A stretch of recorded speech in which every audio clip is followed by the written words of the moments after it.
Electromat Ramadan Bonanza this Ramadan season. Buy your favorite brands like Samsung, LG, Broom, Aya, Tabassi, Philips, Black Decker, Korean, Benetton, Phoenix, and take incredible savings and rewards. Visit our Electromat showroom today or check our social media and website for current offers. Make your Ramadan fasting magical with extraordinary deals. Get from Electromat. Terms and conditions apply. Electromat, your world of electronics. Hey, so what goes into building quality structures? I mean, literally, what goes into it? Pujaf, you don't want to be sitting here somewhere worrying whether or not you did a really good job.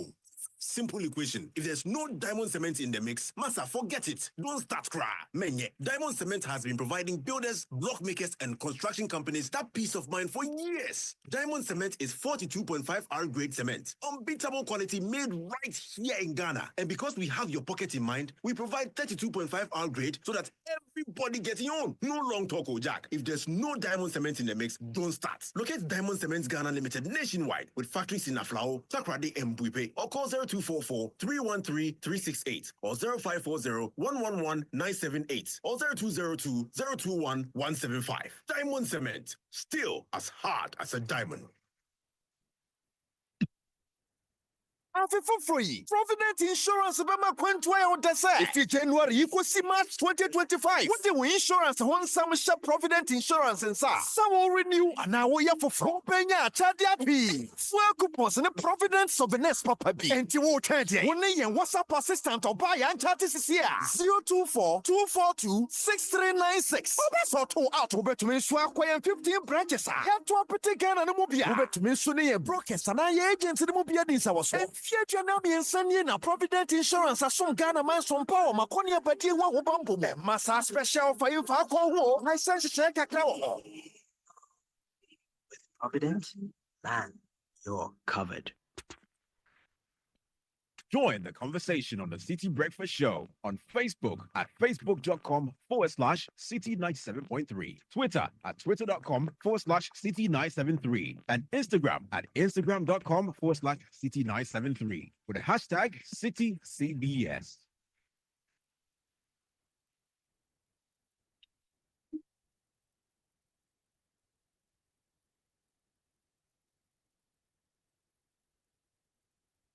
Welcome to Edtech Monday, which is your platform for innovative teaching and learning.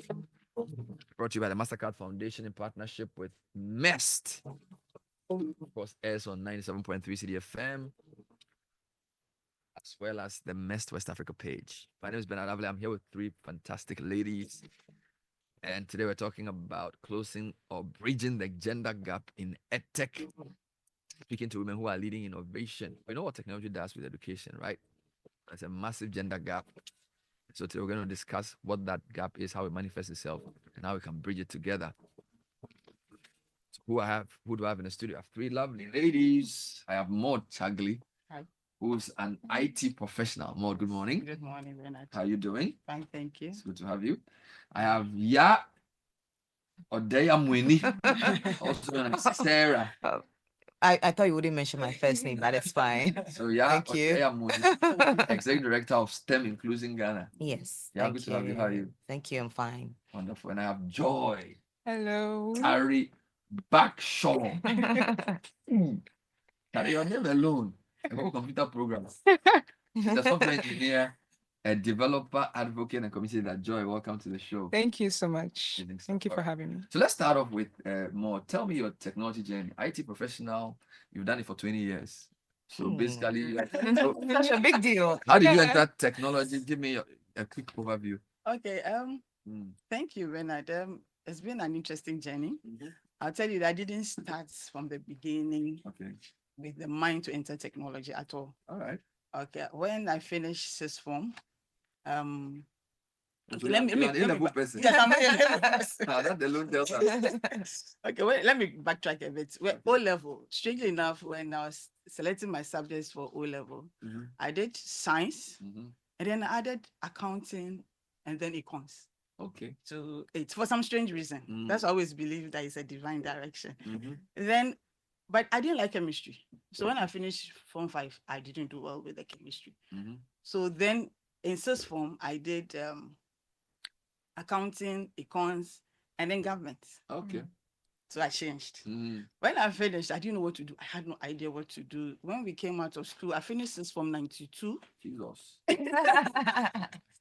And so when we finished, when I came out, there was a break. I couldn't get, I wanted to go to IPS then. I didn't get. And then my mom was like, you know, the mother sometimes, it's like, oh, the time you spend in the house, just go do a short computer course. Go and learn computer. Like computer, you know. So I went That's to what they this used to say. DOS. So we learned DOS. And anytime I come back, MS DOS. talk, MS DOS. Oh, geez. Very old. MS DOS with a diskette. Floppy Diskette, disk. and then slash signs and things. So when, after that, when anytime I come back home, I'll be talking. I was like, every time. So when I didn't get the IPS, she didn't know how to tell me. So she went to check the list. So when she came back, she was like, Maud, why not try this IT thing? I think you have a flair for it. The way you're always talking about it. So I went to, she said, okay, go to Kruger's International. And then there was a place called One Computers. It was at industrial area. So she said, go to town, go and check these two. And then make sure that you bring feedback. My mom is strong. Make sure you bring feedback. I said, okay.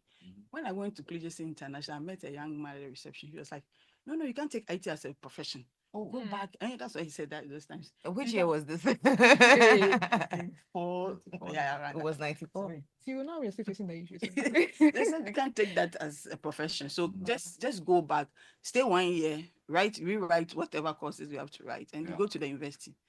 But then I kept hearing my mother's voice like, don't come back home without a result. Correct. So when I got to Circle, I said, okay, let me just go to WANC and find out what they have. When I got to WANC, apparently they had a professional course that's being organized, IDPM those days, from UK. So when you finish, you write your course and your foreign exam, and then you pass. And that's how I started. Yeah, I started 2 weeks. I got there, and then it was amazing. So that's how my journey started. So this is the early 90s. Early 90s. So this is real BBC. So organic. Of course, at some point you took more courses in. After that, I took more courses. And you enjoyed it. It's been amazing. I don't think I'll go for anything else. Wow. So you've actually done it, I can say 30 years. Yeah. Because from 95-ish, that's 30 years. 95, where were you? I was non-existent. Non-existent Yeah, were you too. born by 95? I was born in 96. Wow, when I entered SS1. So you were really born for this. So tell me your journey in technology. Thank you very much. I also didn't start in tech. But growing up, I was the child that everybody would call in some money. I shared a story once where I broke my mother's TV because I thought the people in the TV would walk to me. Hey! Yeah, I'll break my mother's radio, dismantle it, try to fix it back to see if it will work. So my mother beat me a lot. Yeah. But you see, growing up in a typical Ghanaian society, people do not recognize the engineering in what you were doing. Everybody thought you were just in some money. Yeah, and I had a very traditional father. He's late now. Who wanted his child to become a something. You have to have a profession. You couldn't become a radio presenter in his house. It's not something they know. No, you are a doctor or a lawyer, a something. So he wanted me to become a doctor. A something. My father wanted me to become a doctor, but I am homophobic. I don't like blood at all. And so I ended up in law. So I have a law background. Yeah. See, I didn't start out in tech. But in 2022, I found myself on Ghana's most beautiful platform. And you have to come on board with the project. So I decided to go with my STEM. Are you kidding me? So that was where it blew up for me. Just 2022? Just about 3 years ago. Whoa. Yes. Yes. And it has led to you founding the... Yes, STEM inclusion. Wow. Yes. Wow. This was Paul, just about... so I went on board with STEM. And so fast forward, I finished Ghana's Most Beautiful and I decided to take it up full time. Wow. So I founded STEM Inclusion Ghana with another lady called Annette, who is so passionate about everything science, technology, engineering, and math. And so what we do at STEM Inclusion Ghana is to provide hands-on training in coding, robotics, IoT, artificial intelligence, all the STEM fields to students and communities. we promote inclusivity. So both the genders. It doesn't matter your ethnicity, even your income level. So that is what we do as STEM Inclusion Ghana. So yours is a 3.5 year journey. Joy, tell me about your journey in this space. Wow. Okay. My journey, I'll just start from home. Right. So I'm actually Nigerian, so I grew up in Nigeria. Oh, okay. Yeah. And just being in Nigeria, the family where I come from, my parents owned businesses. And so it was more like a rule. Once you're done with SHS, it's called SHS here. Yeah. Then you just stay back for a year once you're preparing for your admission and just, help out the managerial part of things. And so when I was done with school, of course, I had to step into that role. And one thing led to another. COVID hits. There was just a lot going on. And then I ended up being at home for 4 good years after my SHS. 4 years? Yeah. And it was quite a tough time because 4 years is a lot. My mates were already in school, they were doing well. And I was an A student, so that wasn't the issue. And so I managed my parents' business for 4 years. And afterwards, I just kept thinking to myself, what do I do next? Okay, going into school, what do I do? And because I managed the business, I had the opportunity to also interview persons to hire for several roles in the business. And then I there was a situation where I got the CVs. I was so excited to meet the candidates, right? And after meeting them, this was first class computer science, and I was interviewing for a computer science teacher role. And then just Microsoft Word, they didn't have idea about it. Yeah. Wow. So it was that terrible. And so I knew that going into school, when I decided to, I didn't just want to read a course, come out with my certificates, first class, and then I start looking for a job. I settle for the barest minimum out there and then get paid how much, right? And so I just went online. I started searching for, what courses can I take? What are the skills in demand now? And then I saw coding. And the salary in dollars, when I did the conversion, I was like, hey. Wow. I was like, I have to learn how to code. I didn't know there were several sections into coding, like robotics. Yeah. There's IoT, like you mentioned. Yeah. Even for the software, there's front end, there's back end, there's a lot, there's DevOps and a lot. Yep. Yeah. I didn't know all of that. So I just got into school with the mindset of I want to learn how to code. And that was it. And so I got into school. I joined communities in school. This was 2022. Yeah. Okay. So I joined the Google community on campus, and that was how my journey actually Amazing. began, learning Both and of you are learning and learning. 2022. This is 1992. Whoa, the difference. Yeah. Okay, but I'm told let's talk about the gaps, right? Yeah. The gender gap in EdTech. Maybe I'll start with Amweni on this one. How significant is this gap? Because you said in your work as Ghana's Most Beautiful, you realized there was an opportunity there. What did you see, and how big is the gap, the gender gap in EdTech that you're trying to solve? Okay, the gap is really big. Yes, there is a report by UNESCO that when it comes to STEM fields, STEM courses globally, only 35% of women take up such courses. Yeah. Which I think is not good enough. We are doing well. The advocacy has come a long way, but we can still do better. 35% isn't good enough. That's poor. And there is a report by McKinsey Global Institute that by the year 2030, as many as 800 million jobs worldwide will be lost to automation due to advancements in technology and artificial intelligence. It did not specify that it would be male jobs or female jobs. It just stated jobs. Yes, jobs. And so we need to close these gaps. I think some of these this gap is as a result of math anxiety. Math anxiety is one of the reasons. For, I still can't do long division, and I'm not ashamed. You do it in Nigeria.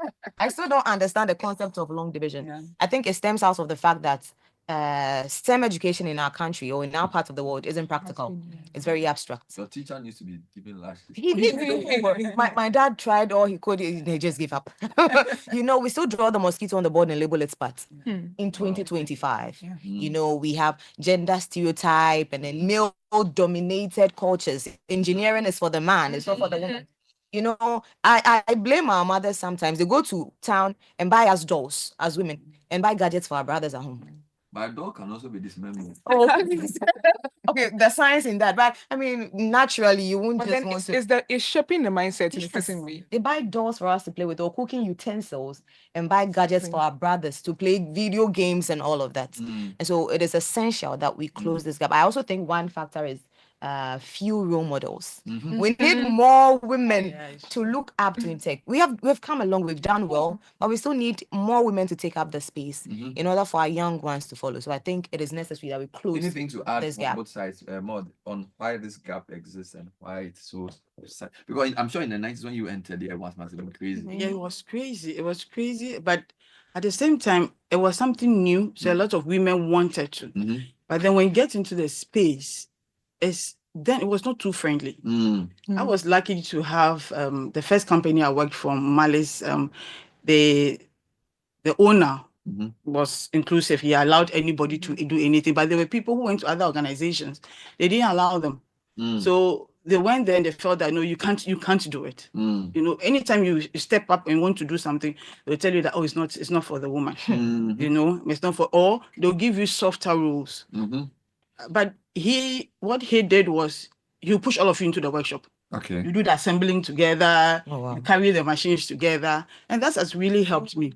Mm. So for me, I think the gap is mainly because of our mindset. All right. We think that some things are for men and some things are for women. Mhm. But then what we forget is that we all live in the system, the ecosystem together. Mhm. So if you provide a service and it doesn't cater for both gender, then you are just providing 50% of the service. Yes. So the others would then have to make do with your 50%. You see, but then if you give everybody the chance to flow to bring out their best, then that gap can be narrowed. Joy, what are some of the challenges women face, in your view, in entering and thriving in the edtech sector? A lot, actually, a lot. And recently transitioning to developer advocacy and also lots of community building because I volunteer for lots of tech communities here in Ghana, go on lots of outreaches. And I think the first thing I would like to say is the lack of access to infrastructures, right? Because due to my work as well, I've also been facilitator, like, teaching young girls how to code, teaching them AI skills. All right. And I've seen that most of these girls are so eager to learn.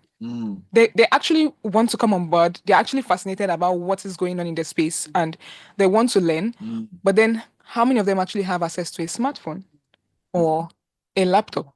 I was recently on an outreach with Black Tech Lead and we were taking surveys, so pre-survey and post-survey, to know our impact. And where the girls had to tick on how much they have access to digital tools like smartphones, desktops. Most of them were asking me, what is a smartphone? And what is a desktop? Right? So it's that terrible. And I think there's a lot to be done there. It might not be individually. The government has a role to play. Communities have a role to play. Individuals also has a role to play. And then you see that aside this access to digital tools, some of them actually have digital tools, but just like you said, there's this stereotype. Yeah. So they keep thinking, how can I learn how? I know some positions in tech that doesn't even require you to know maths, but you are thriving there. But then they see it like you have to be a genius. So when you tell someone I'm a software engineer, they look at you like you're an angel because, how, right? So they don't see that that's a possibility for them. And then even those who now decide to build, for example, or who have great ideas and who are doing well in the field, how many of them get funding to actually build these solutions that matter? Because just like she said as well, you see that we have persons who are building and then they build, you just have one gender building a particular product. When we have that balance in gender, then you know that women also consider, okay, what if young girls are also using this platform? What if someone that is differentially able are also using this platform? So it makes no point building a solution for both genders, but then we have just one gender building that solution. There has to be a balance. And then lastly, something I'd love to touch on is imposter syndrome. Because because some girls are actually doing well. Okay, you've learned, you're doing well, you have your certifications. Maybe you've even landed a role, or if you're yet to land a role, when you go through because I love to think big. So I'm not even settling for positions that are just in Africa, right? I'm thinking of going global. And then when I see some job descriptions there, hey, I'm like, oh my God, one person has to know all of these. And then I go online to search day in the life of a software engineer, for example. So I can see if this is something I want for myself. And then I just keep seeing whites showing up. Those are the only ones making the videos. Those are the only ones putting themselves out there to see what it looks like. But in Africa, do you know what a day in a life looks like for a software engineer? Hmm. We do not know that, right? And most of them who are already in these huge roles, they don't have mentors to look up to. They keep feeling incapable. Or what did I do to deserve to be here? I'm just a woman. Did they pick me because of my gender? Okay. Yeah. So those are the issues we face. This is Edtech Monday, coming to you live on 97.3 CDFM. It's also on our social media, Facebook, and also on the MEST Africa page. Today we are discussing how to bridge the gender gap in EdTech, women leading innovation. My guests are Maud Chagley, an IT professional. Now she's the head of IT at Plan International. Joy Tari Backshaw is the software engineer, developer, advocate, and community leader. And of course, Ya Odeya Muni is also known as Sarah, executive director of STEM Inclusion Ghana. All right, Maud, can you talk a bit about some women-led innovations you've seen, or some stuff women are doing in EdTech that you think are remarkable enough to take note of? Because sometimes you need to see what people are doing to encourage others, right? Yeah. So you can talk a bit about what, if it doesn't have to be Ghana, it can be global. Any of the innovations you've seen led by women. I wish I had a long list and a tall list of women. I've been searching and searching. Oh. And you hardly have, we don't really have a lot of women in Africa or in Ghana out there. They are working, but it's not posted. Yeah. You see, so you can go and you see maybe some women in Europe and in Asia, but in Africa, it's so difficult. But I managed to pull out one. These two young ladies are doing amazingly well. I was waiting to hear my name. The Joy and Amweni are doing very well in the you. space. Soroko Academy. Sorry if I butcher some of the names. She's also doing Soroko. Okay. Yes. She did a lot of tech coding. Regina. Yes, Regina. Yes.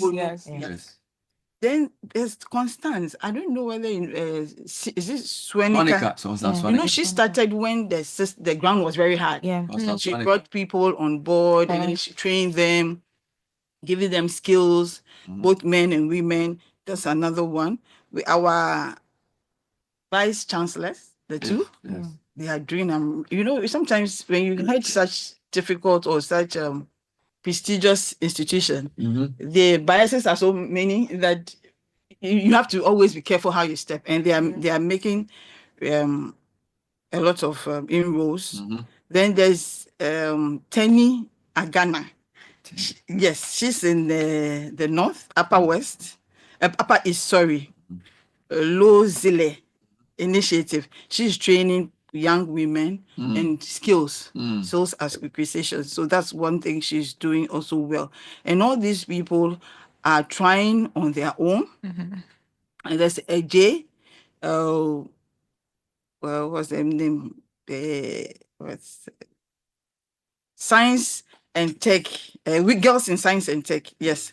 So she is also building career of a number of people in science. So these are just some of the names. Yes, the names that I have that you can look for and then find. But I think, Bernard, we need to state that there are others who are working hard, but they are not out there. We don't show them. We don't show them. We don't know them. So we would like to appeal to them to put themselves out there so that the younger ones can also learn from, and then we can form a community. How important is this to showcase female entrepreneurs and female leaders in tech by way of, is it something that young girls need to see, and when they see it, what effect does it have on them? Yes, in a world of social media now, I think it is important to show and not tell. Let people see what you do. Put whatever it is out there. If you go to my Instagram at MEST.Amweni, in my bio, you see that I've written, I am committed to providing hands-on training in STEM fields to students, regardless of gender,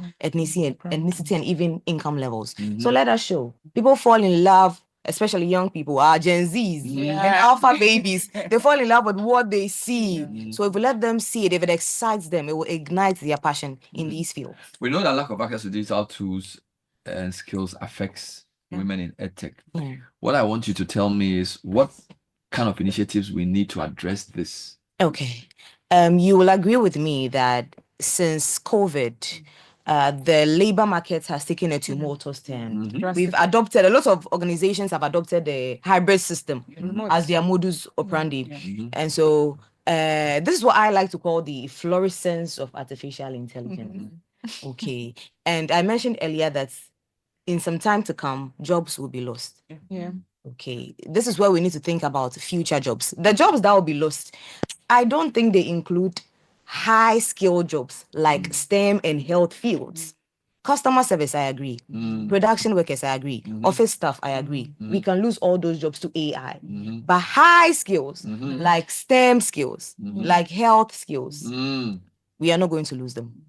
And so I will, at this point, clap for the new Minister for Communications and Digital Innovation, Honorable Sam George, for implementing the 1 million coding, 1 million coders. You know, he's passionate about training 1 million Ghanaian youth in coding and digital skills to improve the employment rate in the country. Our shout outs to the former Minister for Communications and Digitalization, a woman, Honorable Esla Usu, who initiated the Girls in ICT project, for which I was a mentor for about 2 years. You see, she brings mentors together to talk to young people and gives them training in coding and robotics. And then there is monitoring and evaluation afterwards. I also, again, I'm grateful for the Affirmative Action Act of 2024, which promotes women's rights. Very important. So we are making headway, in my view. Anything to add to that? What can we do to generate more inclusive, gender-sensitive learning experiences for women? What can we do? Is it the females like you who have to push the agenda? Is it something men can come on board as well? Is it the policies that need to change? Or any ideas from you? Yeah, sure. For me, I'm always so huge on representation. That matters a whole lot. There have been times in my journey where I just had to look up a woman doing something, and that made me know that, okay, this is also possible for me to do, right? And so how much more when you see a woman from Ghana actually out there, global, and doing things, then that also makes you, it brings that feeling that, okay, this is actually a possibility for me. And then for organizations, I know there's an issue of funding, but it would be nice if we can train most of these girls for free, because some of them don't have that amount to pay for classes, for example. So when we are giving funding, we can provide these for free. I know of organizations like She Code Africa that even give laptops for free, right? So all of these are just a bit to make sure that the women are empowered, and there's no excuse at all why a woman is not inclined and skilled digitally. Anything to add on your side, Maud, on how we can improve the lot of women in Edtech, whether as entrepreneurs, developers, or decision makers? Yes, I think we should tackle it from all angles. From the home front. You know, I'm going to make the point that your mother will go out and or your parents will go and buy a doll for the girl and then buy maybe a computer game for. Can we look at a situation where we start introducing our children to robotics early? Some of these tools are not too expensive. There was an ad, I think last year or last 2 years, where a young girl and a young boy and a girl provided a solution in the home. Their mother couldn't open the door, they couldn't turn on lights and all that. It's an ad, but it's something that we have to start introducing our children to from the beginning. So that's one, from the home front. You've talked about, as for the educational system, we have to relook at it. It's structural. It's like you have to follow this protocol, and things are changing. And it's changing so fast. We'll need another way of thinking. We need different solutions to training. We have to introduce this IT clubs. We have to introduce these competitions in schools. And then we have to introduce project work in school. Sometimes we give these children homework every day. How would they be able to become innovative and think? So I think that we have to look at that aspect. And then in the organizations as well, let's give chance to women to shine. Let's give them the opportunity to and it's not wrong when somebody makes a mistake. It's like when a woman in tech makes a mistake, it's like she's seen as not competent. But when a man makes it, it's normal. You know, so every time the woman will have to prove herself twice as much.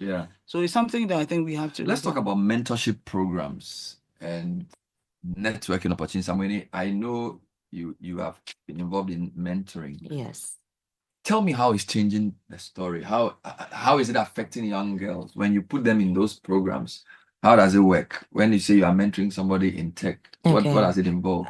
With my organization, STEM Inclusion Ghana, I mentioned earlier that we provide training for these students, no matter the level. Our most recent event was in Osu, where we trained 110 students from all 11 government basic schools in Osu in IoT and web development. We didn't leave them afterwards. We organized a mentorship session for them where they met with experts who shared their stories with them.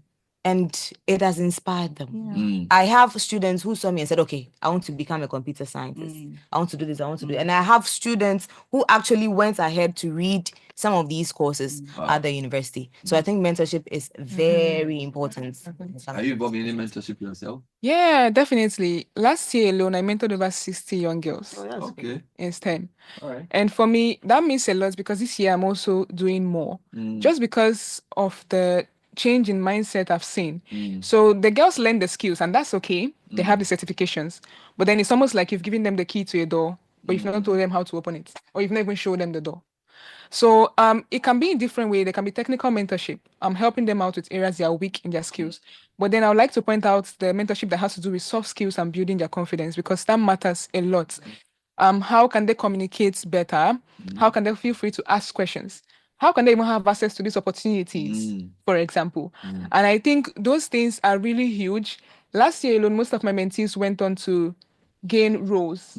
Most of them, the roles they got from companies in UK. And I think to me, that's huge. That alone gives me that fulfillment that, okay, I've been able to play a very huge role in this person's journey. And what matters is that I'm giving back, because mentorship and community has changed my life. Amazing stuff. So what matters is that I'm giving back to somebody out there. And then just because of me and my guidance, she knows what to do with her skills. She knows how to show up for herself. She knows how to negotiate for salary.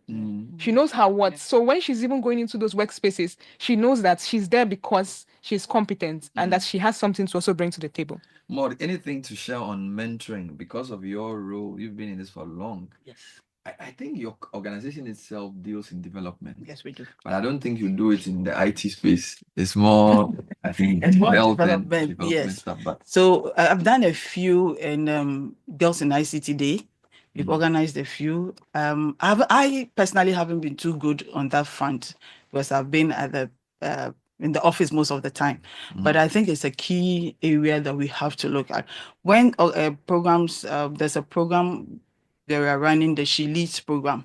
Every year they bring young girls down and then take them to various mentorship programs. And they have a portion for IT. And anytime I go there to talk to them, you can see the enthusiasm. You can see that they are really eager to learn more. So I think mentorship is key. We need to be intentional about it. We need to sit down together and plan it and then be deliberate. Yeah. Let's hear a quick vox pop from some of our audience talking about this important subject of bridging gender gaps in EdTech. Mariam Fauzia Mutala, the confidence of females. My advice to young ladies who want to venture into EdTech is be confident. Go for your dreams. It's open to all. I'm Mariam Fauzia Mutala, an IT operations associate at TechAid Ghana. So what inspired me to pursue a career in EdTech is my aunt recommended a course for me to take at Open Labs Ghana. So in my class, I was the only female in the class, and I wondered, why is this happening? So I realized that that particular field, which was networking, is a male-dominated class, and that inspired me to change the narrative. So I really wanted to pursue a career in IT so as to inspire other ladies to also do the same.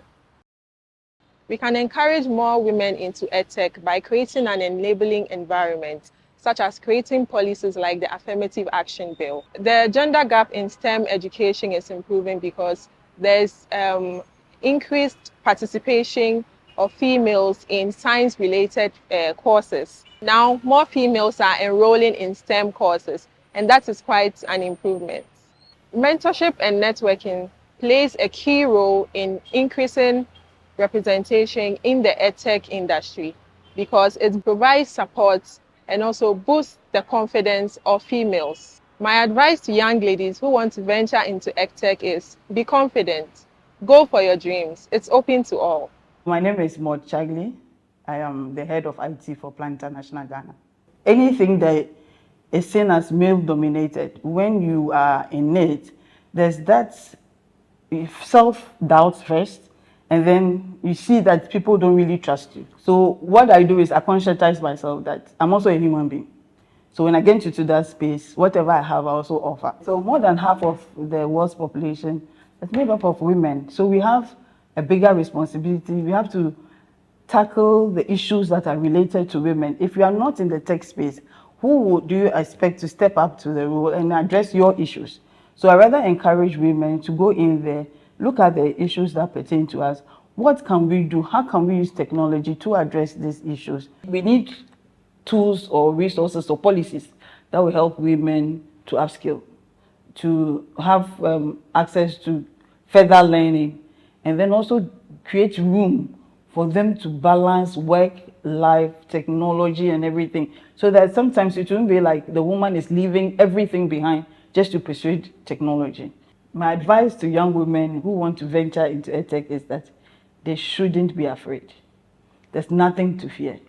It's a normal space that allows for creativity and innovation. So you just dream it and then try your hands at it.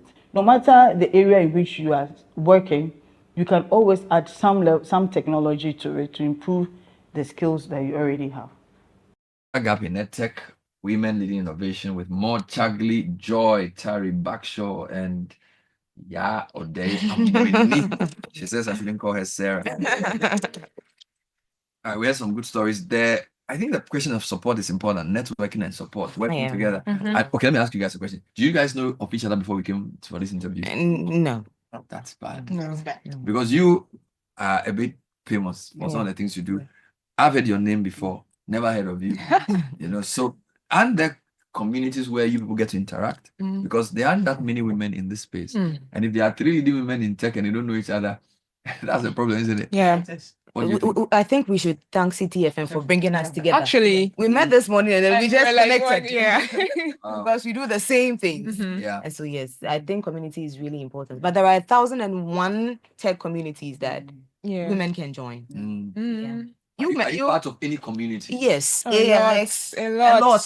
ALX, the tech circle. Take your time. ALX, yes. What is ALX? ALX is a big tech company. Yeah. ALX? No, I'm not part of it. Okay, yeah. And then there's what else? ALX Africa. The tech circle. Yeah, there's Firefly IO for the Ghana Robotics Competition. Yes. Very good. They're doing really well. Firefly what? IO.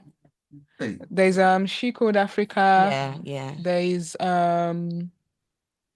Black Tech Lead. There's Internet Society that also have this thing, the IoT portion of it. And I mean, if you want to take different fields in tech, like cybersecurity, there are cloud, cybersecurity for AI administration for AI. So there are a lot of communities. I see.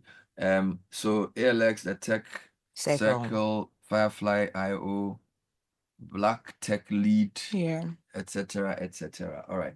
And the question I have is, somebody wanted me to ask you, your tech panelists, do they mentor adults who want to venture into tech, not just young people? Because look, a lot of your work is with young people. No. Not necessarily. Yeah. I do all levels, including tertiary. My youngest coder is 8 years old. My oldest is 44. Oh, wow. All things are possible. Yes. Youngest is 8, oldest is 44. And I also, during my mentorship as well, I've also had mentees who were mothers.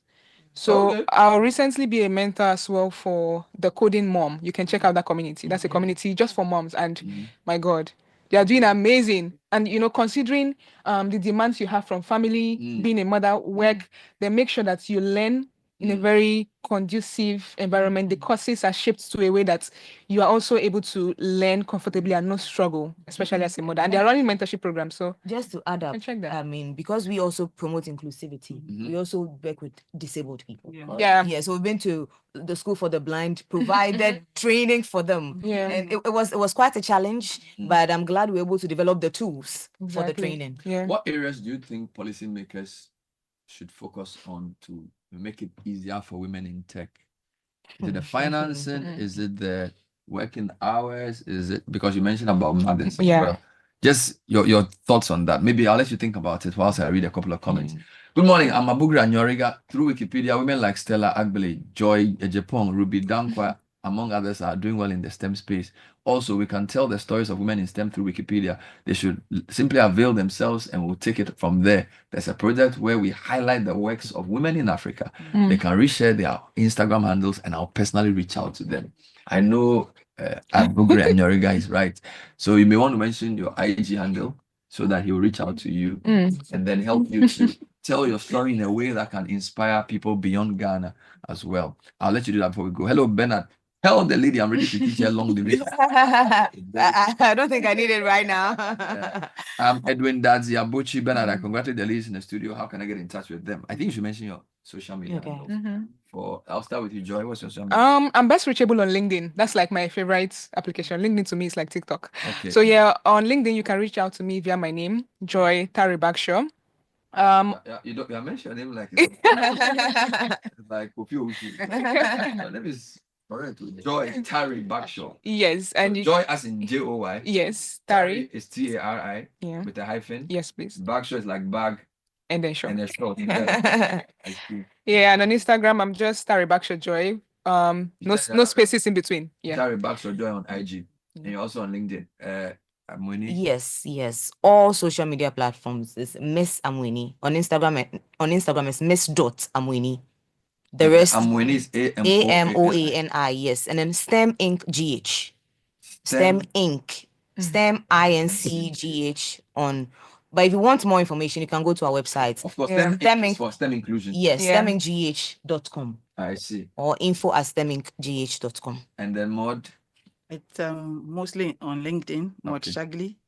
And then Shagli is TSHGLI. And then maybe once a while on X. I think I have to do well with social media. So I see that LinkedIn is where a lot of you are interesting stuff. All right. Now the government is listening to us. We're talking about Edtech, education in technology. I don't know if the issue of Edtech has come to your attention in terms of how we can make it easier to teach people and be educated through technology. There's a whole conversation about whether kids are using gadgets is good or not. Joy, just give me your general thoughts on how we can deepen EdTech in the country. What can we do for the use of technology education to bridge the gaps in education? Okay, great. So just like I mentioned, the infrastructures will really do well. And also being able to give out sponsorship for these girls to learn these programs. ALX is doing a great job with that.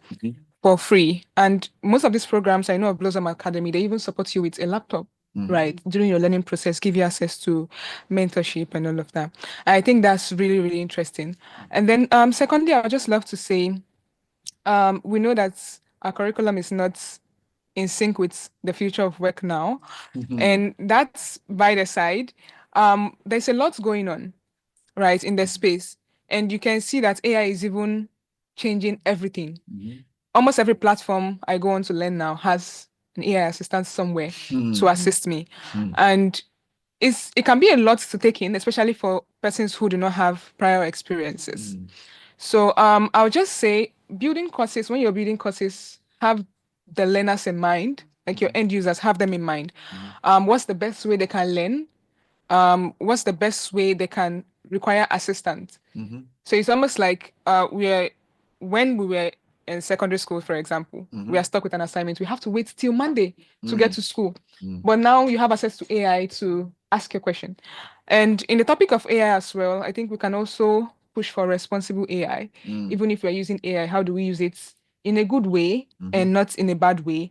How our information, the data we are feeding it, what kind of data should you feed it? Where do we cut the line, right, when it comes to AI? And then lastly, I'll just say in terms of policy, just making sure that a learning environment or a workspace is free of harassment, where girls can comfortably learn without having to face any discrimination or harassment of any kind. Because now the field is growing and we see lots of girls who are eager. So we don't want a situation where they have to do something against their value just because they are desperate to learn something and someone is promising them something, right? So I think these are ways that the government can come in. Providing job opportunities is also a huge one because after learning, what next? You finish university and there's nothing out there for you, right? You are there for years and after spending years in school, it seems like it was almost, not useful for being in school. So providing opportunities, learning opportunities. I know of some communities that also partner with organizations outside the country so that their graduates can also gain access to interviewing with those companies and working for them. Their universities, like Academic City, is doing great with that. Their students are doing really well. So I think these are things that we can really look into when it has to do with the government. So policy, the support, and just making sure that the youths are thriving. It doesn't really have to be so serious all the time. So it's almost like even at the end of the year, I know of communities that hold tech parties. Like, just you can go and net because you never know who you meet and your next opportunity will come from. Yeah, Alex did that last week. Yeah. It might not have to be from you actually putting in an application all the time. I've gotten opportunities where I didn't even have to interview because someone I met knew me or knew what I do. Or I've worked with someone before and then I just had access to those opportunities. So these are ways that we can look at this. But then the job creation is really important because now almost every job are still going the manual way. You have to record, which is unnecessary. And with Africa, we have a lot to do to catch up with the global space and what is going on. So making sure that even organizations are adapting to technology so that when the youths are also done with school or done with learning, they are coming to the workplace and they're not seeing something entirely different from what they learned or what they know. That can be so frustrating. And for us to also make sure that we keep the talent in Africa, because Africa has so much potential, but then you see Africans traveling out of the country for opportunities.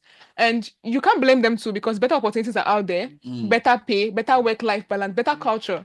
And so if we can bring that back home and make sure that we make the environment, the industry very, very okay, very excellent for African young minds to build. All right. And that would be great. Anything to add on how to just enhance EdTech generally? Yes, we've mentioned education and training. Let's train our students. Let's provide mentorship for them. Another way is funding and investment. You mentioned that already. I think funding. Let's give our girls the avenue to study, even if they don't have the resources to do so. We can organize a scholarship program. You know, maybe if you want to do engineering, if you're a female, you want to do mechanic, you want to take up the engineering fields, the tech fields, let's slash your fees by half, or let's give you a full scholarship. Let's organize exams. Whoever wins, or the top 3, top 5, we give them scholarships. Let's give women who are promoting tech grants. Because we are doing so much, but the resources are so little. I trained 110 students in Osu. If I had the resources, I would have done the entire 11, every student in the 11 basic schools. Wow. Yes, so sometimes we need grants too. Another thing is communities. You mentioned that it's so important. I mean, the power of community is really vital in this situation. What can you add more to this conversation on how do we enhance EdTech in Ghana, and talk a bit about the financing?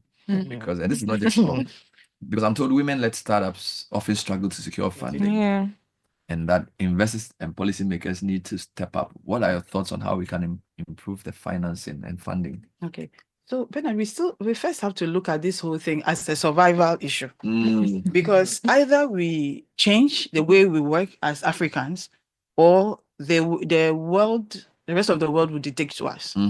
And the way technology is going, just take the AI tools. Now, most of us use these AI tools and they are not developed locally. And if you say you want a picture of a lady standing by a tree or this, what they'll bring will not be an African woman. If you want a woman in tech, you say you want a woman in tech doing something, they'll not bring an African. Never. Why? Because we are always consumers. We need to step up and then decide that, okay, we also want to produce, we also want to feed our people. So first, I will ask that the government look at initiatives that will support organizations that are already in the space. Okay. Can you give them tax incentives? Can you encourage collaboration with other organizations outside Ghana? Even within the sub-region, can you just give that the enabling environment to allow them to thrive? Wonderful. Secondly, within the organizations themselves, if the young people come out of school, are we open enough to allow them the space to learn? Or we just think that, okay, you have come, you try it. If it doesn't work, go away. You know, that's that kind of, we need to reorient ourselves, think, and then decide that this is what we want to do, and just keep it at the back of our minds. In the next 2-3 years, if we don't change and don't innovate, somebody else will take our space, and we may not be able to survive the digital revolution that is coming. Thank you. Technology is rapidly transforming education, but the gender gap still exists in EdTech. Women have immense potential, but they remain underrepresented in educational technology solutions development, adoption, and leadership. Some of the barriers are digital infrastructure, digital tools, societal norms, funding constraints, and self-limiting beliefs by the women themselves. Yeah. And I think that's a very important That's thing huge. Yeah. because despite everything else, if you say you can, Yeah. you can. If you say you can't, you're also right. Depends on you. So maybe we'll end with that. How do we motivate themselves to say, I belong here, I have a voice, I'm a legitimate leader? All right. So that usually when you go to a class and you ask questions, they don't want to raise their hand, they don't want to speak up. The boys are trained to be assertive, the girls are trained to be sort of passive. How do we deal with that too? And at what age do we grab them?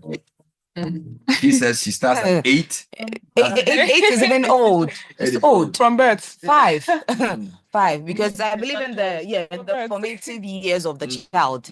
That is the point where if you teach the child anything, They it grasps grab it, it. Yeah. So wonderful. yeah. Has any of you come in contact with government in the work you do at all? You mentioned that you were part of the trainers for the Girls in ICT. Yeah, because the government is very critical in this. Yes. In some of the things you want to do, because EdTech solutions are delivered at the public school level, generally by the government. Yeah. And it usually takes a form of, let's give them laptops, let's give them, but there's a lot of conversations around tools you can use even when there's no internet. Yeah. Because to really deal with the divide, you don't just want to look at public, private, you also look at rural, urban. Yeah. If you give a tool, most people in rural communities don't even have access to internet. How do you develop tools that can work in those spaces? I think a few days ago I was at an event where they launched a device called the Asanka device, and they said it actually works offline. And I think that's also critical because in rural communities, most people are learning ICT on blackboards. All right, they don't even have access to a computer. How do we lower the prices of devices?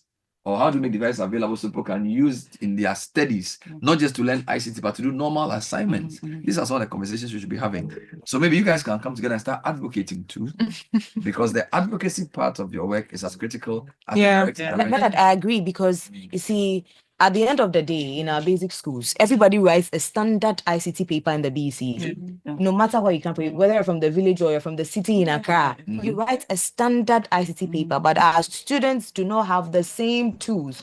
I've been to a village in Jabi in the Ashanti region where they use stone as a mouse. You ask the girl to click left or right, and she's afraid that the whole computer will explode because she's never used it. Yeah, it's sad. It's really sad. But at the end of the day, we all write a standard ICT paper, which I think is not fair. Have you a minute to give your last thoughts on how we can push the achievement of women in EdTech? Who go first? Joy. Okay, just like you mentioned, I would say advocacy. It's as important as those who are also doing the work, because how do we know that these are our issues? And also, the advocacy doesn't have to come from those who are prominent or have a platform. For example, if you face an issue as a woman, speak about it. You never know who the next person will be that will be listening to you, or what the next woman will also take from your story of how you overcame something. So advocacy is a very huge part. And also for those who are building, please consider us. Like, yeah, so please, the gender divide shouldn't come into play at all. Recently I was part of a course curriculum design with Google DeepMind. So they're building for Africa, right? And I love the questions they asked so much. You know, questions like, what are your typical day as an African? What does it look like? You've taken courses. What were your struggles? What courses did you like? What courses did you not like? And why? Right? And then just having to go on retrospect to think about all of these, it was just so saddening. Because like you mentioned as well, we have access to these courses. Then what about the internet? How many of us have access to a laptop or a smartphone to actually learn? Or power, like electricity supply, right? So I think there's a lot to be done. And if we also keep sharing our voices, keep telling our stories, you just never know who will stumble upon it and how they can assist. Wonderful. So my last word will be that we should just keep pushing, and women should also own it. Like, you are there for a reason. You deserve to be there as much as everybody else. There's nothing belittling about you being a woman or being in the space. Alright. So just try your best, keep learning, be competent, and own the space as much as possible. Thank you, Joy. Let me take Kamweni's final thoughts. Talking about owning it, I think it is also important that we let our girls know that it is possible. You can do it. Yes. The first computer programmer was a woman. Yes. Ada Lovelace was a woman. Let's talk about the likes of Dorothy Vaughan, Marie Curie. These were women and they did it. You are not the first to do it. You can do it. There are women who are championing STEM now. Talk of Farida Bedwe, who has a disability. She has cerebral palsy, but she's a software engineer.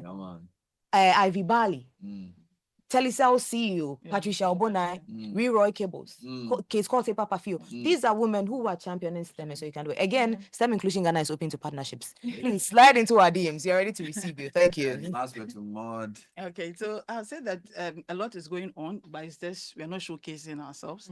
We need to tackle it on all angles, from all angles. Plan International works with the government at various levels, from the local assembly to the regional to the national. So let's bring the government agencies on board. Let's bring these organizations also on board. And then let's see how we can take it up from there. Amazing stuff. We've been speaking to 3 ladies in the Edtech space. Joy Tari Backshaw is a software engineer. She's an advocate in the space. Some fantastic work coming from a Nigerian background. Maud Chagli is a country IT manager for Plan International of Ghana. Also an Edtech enthusiast. And of course, Odeya Mweni, aka Sarah, Executive Director, STEM Inclusion Ghana. You can follow all of them on their LinkedIn and their IGs. So basically, you can also, if you watch, you can watch this video again because it's streaming on Facebook. You can watch it on City 97.3's page or the MEST Africa page because they shared their ideas. So you can also send us your comments to edtechmondays at mastercard.org. Mastercard FDN, that's foundation, mastercardfoundation.org. All right. So Edtech Mondays come your way once a month on Monday, and we are the Center for Innovative Teaching and Learning. And today we were trying to bridge the gap in gender for women in Edtech. And I hope we've done that. I have 3 lovely ladies coming into the studio, giving us a great time. Enjoy your holiday, and we'll see you next time with another exciting edition. Big thanks to the MEST team and also to the Mastercard Foundation team. We'll see you next time. Bye-bye.